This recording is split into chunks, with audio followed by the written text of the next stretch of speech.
6:35 in the morning, I'm in the Lemon and we are on our way to Curborough Sprint Course. It's another one-out racing track day.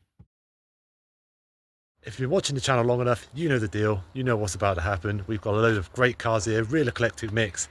We're about to spend the day hammering around this track to try and see if we can beat our times from the last time. Now, one thing to bear in mind is for insurance reasons and rules and stuff around the track, you can't publicise any times that you do, even if you record it yourself. So I won't be telling you the exact time I do, but I will tell you how I'm doing compared to other people, or at least other Cinquecentos, and if I did anywhere near as badly as I did last time, because I did do pretty badly. So with all the improvements that I've got, we can only hope that we are going to make some improvement over the last time. I've only just got here after a 2-hour, 15-minute drive.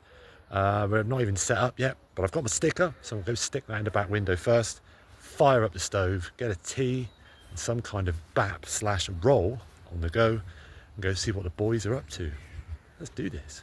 And you will have to excuse me, I'm still a bit self-conscious about recording myself while I'm in front of other people. It's a bit weird.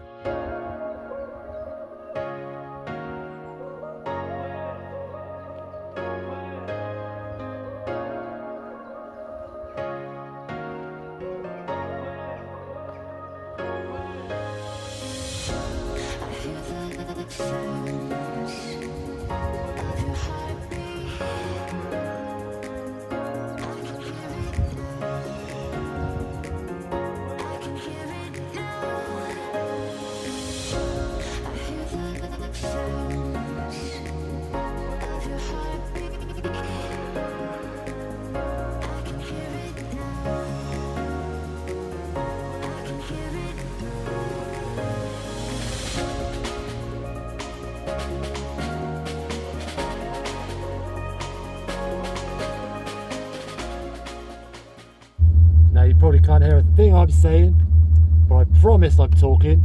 It's going to be the first lap out. I'm going to take it pretty steady and just see how we get on. Wish me luck.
A quick break because somebody's just dumped a load of coolant all over the track, so that's going to take a little while to clear up.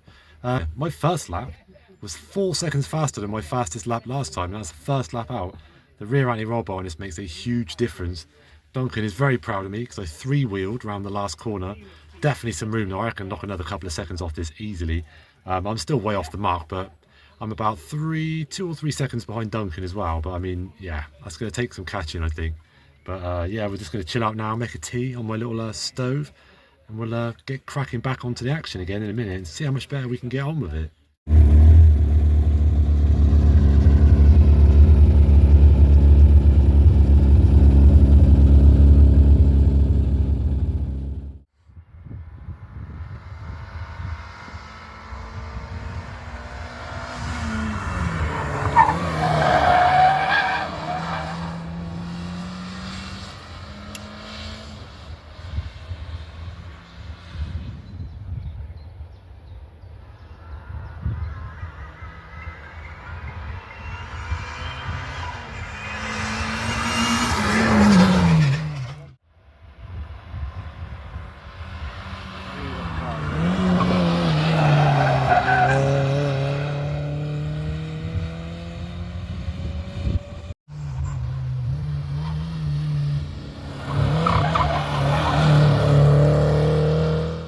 Patrick's trying to make me look especially bad because he's just gone out and knocked another 2 seconds off of his time, so I'm significantly further behind, but let's give myself a break. I've never driven this car before in anger with this setup, so I'm going to go back out now, throw a little bit of caution to the wind, try and get down at least another 2 or 3 seconds, I reckon. I really do need to try and hook my microphone up so you can actually hear what I'm saying, but I'm going to go back out again now. Duncan's just about to go out. I'm not going to try anything too crazy, I can overdrive sometimes, so I'm just basically going to go out and do exactly the same thing, just try a bit smoother, just push on a little bit more, so wish me luck again.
We've had our first down. Patrick has now got a serious lack of electricity. We think his alternator's gone. Not ideal, because obviously you need that to charge up so you can get home. But we're going to have to try and see if we can fix something with it just to get him back. But I'm just off to go see what my time was, because it felt pretty good. It sounds very different to mine. It sounds completely different.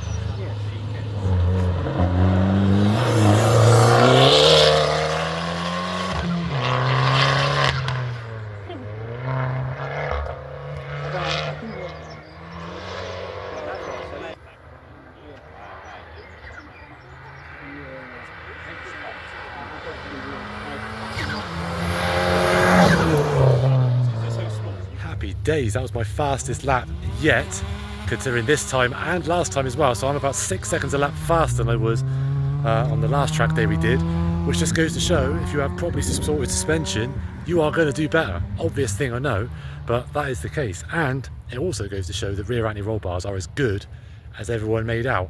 It is significantly better around the corners. If you just turn in really hard and just come off the accelerator just a little bit, the back end just sort of steps around and you can just plant it.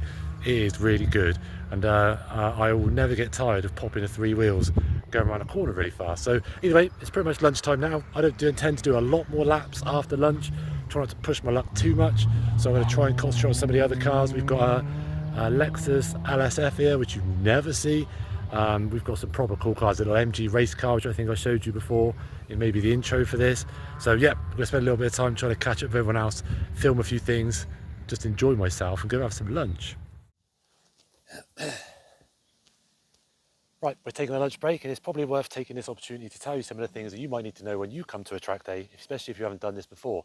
Now, people have asked me before whether there's anything they need to do when they actually get to the track themselves, and there's actually a few quick things that you should probably think about, because it'll keep you safe and probably increase your performance. First thing, and it sounds obvious, check your nuts. Sounds funny, I know, but make sure that you check your wheel nuts when you get there, because you are just about to drive your car extremely hard and you definitely don't want your wheels coming off at any given time. It also goes without saying you should definitely check your tyre pressures, especially if you've had to travel a long way. Your tyres are going to be really warm. That actually bumps the tyre pressures up quite a lot. Now, on a Cinquecento like this, it's obviously going to be different for you depending on what car you've got, but I've run 32 PSL on the back and 30 on the front, just to kind of liven the rear end up on it. But it's down to personal preference. Just make sure that it's at least even and at a safe amount, not too high, not too low, just to make sure you don't roll over the tyres and cause yourself nothing but problems. Again, if you've had to come a long way, it's absolutely essential that you check your oil and coolant. Make sure you've got nothing leaking since you've actually got to the track, and definitely do that between runs as well. Just get underneath the car, make sure you've got no leaks, nothing leaking out on there, least of all because obviously if it's oil, that's bad because you're losing oil from your engine. But secondly, if you spring a coolant leak or a power steering or whatever it is on your car, you don't want to be putting that onto the track and causing yourself a huge problem and delaying everyone else's day as well, because they won't thank you for it. So just make sure your oil is topped up, your coolant's topped up, and everything is looking ship shape. And lastly, I would always say to remember to have fun. Don't come to a track day expecting to be Lewis Hamilton or take it too seriously. Obviously, you can be competitive if you want, but the biggest thing you'll do on here to slow your times down is almost trying too hard, being too aggressive, trying to drive the car like you've just stolen it. The best thing I can ever say to you is, especially when starting out, just try and be smooth, progressively build up, pick corners that you've messed up a bit, pick one corner at a time, just try and improve that one before you start trying to improve all the others. Don't try and go out and make loads and loads of different changes. That goes to your driving style and to the actual car itself. Don't, between laps, change the suspension settings, pump the tyres up different, move the seat, do all kinds of stuff, because you'll never know what's actually working and what's not. So, testament to that is this car. Last time, like I said, I was 6 seconds slower than I was. I was driving as fast as I felt feasibly could. And even though I was significantly slower than the other people in there that seemingly had similar cars to me, I didn't try and beat myself up too much about it. Took it home, rethought it out, did some improvements, came back. I've been having a wicked time ever since. Right, I think that's my messages for the day. I'm going to go back out, do another lap after lunch, see if we can't shave a little bit more off before I progressively make my way back home.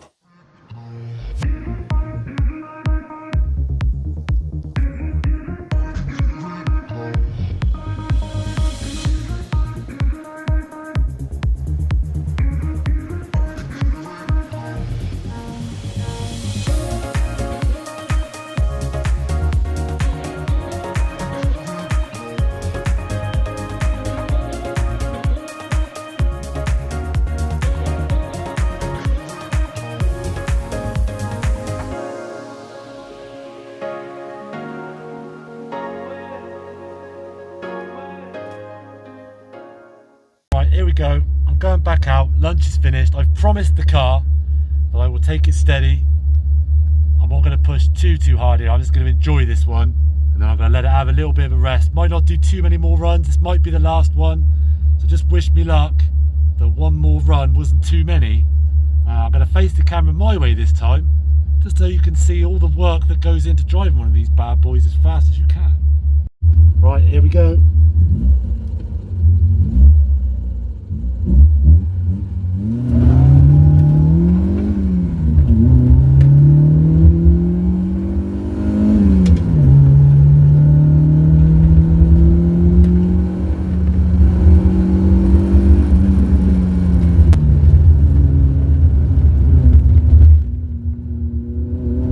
Like that curve.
got the lemon.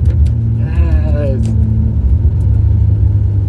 Right, let's cruise up to the finish line, see if they need any help with the flags. He's done well. He has done very well. Well, as expected, it was slower. It was about a second and a half slower, but I knew that. I was just enjoying myself and not trying to kill anything. But it would appear that one of my quick release bonnet buttons has packed up. It will not shut and lock the bonnet down.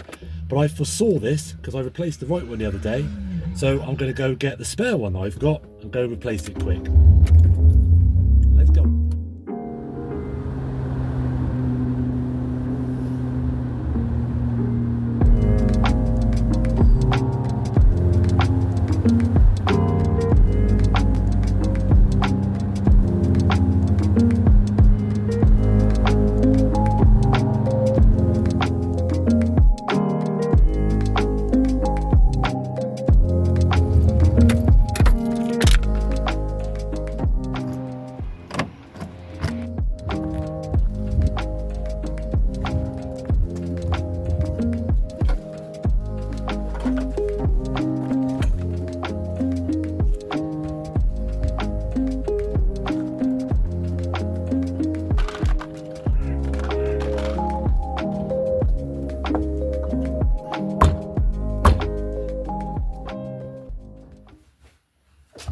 And what's the verdict? I apologise for not using my microphone. It has ran out for my day, so hopefully you can hear me well. The verdict is Nick knows how to put on an event. That is my third or fourth event with him now. The people that go to it are just so like relaxed and welcoming. Everyone's just into their cars. No one's showing off. No one's trying to be the big guy or girl. It's just so good. Curborough Sprint Track is perfect for these little cars. Obviously they have some much faster stuff go there, but it does look a little big on the track there. But evaluation of the car, as I said in the video, the rear anti-roll bar was game changing. Honestly, I've never been in a Cinquecento that handles that well, and that's based on the fact that this is just my car in its initial stages. It still needs to go a little bit lower. I do run quite a tall tyre on my tyres, which probably doesn't help to an extent, but it does make it comfortable for most of the rest of the time, so I'm happy to take the trade-off. The new rear shocks seem to help a lot. All the work I did in the gearbox with all its new oils, sorting out all the leaks and stuff like that, all the servicing I did before I went, all of the tools that I took, I think that I nailed it this time. I think I had the right amount of all the parts I needed to take. I was well prepared enough, and I went out, and as I said to you, I went 6 seconds, which is not to be laughed at, between my last lap track day and this track day. So all in all, it was a fantastic success. I cannot wait to go back again. I'll be honest, I think I'm going to take my sensible trousers off a little bit more next time. I think the last 2 events I've gone on, and you probably saw from this one, I do 4 or 5 runs. It gets to after lunchtime, and I kind of just think, well, I've got over 2 hours to get home. I should probably just try and take it steady now and just don't do any more. Pack up, see a few boys, you know, have a laugh, sort of eat some food, drink some drink, and then go home. Whereas really, if I keep on complaining about not being the fastest one there, that's not going to happen if I keep on taking it slightly steadier than I should and going home early. So next track day, I'll maybe try and figure out some kind of tow rig, or just suck it up if I break down and just go for it. Just see how I get on, hot lap it a couple of times. We will see. So anyway, I genuinely hope that you enjoyed the day. I tried to film it a little bit differently this time to I have the other ones. Tried a few different camera angles. The new phone mount is all right. I probably should have just waited until the one I really wanted could have got here, but it wasn't going to get here on time, so I bought a different one. It's pretty good. It does most things, but it does shake around quite a lot, which I wasn't massively impressed with.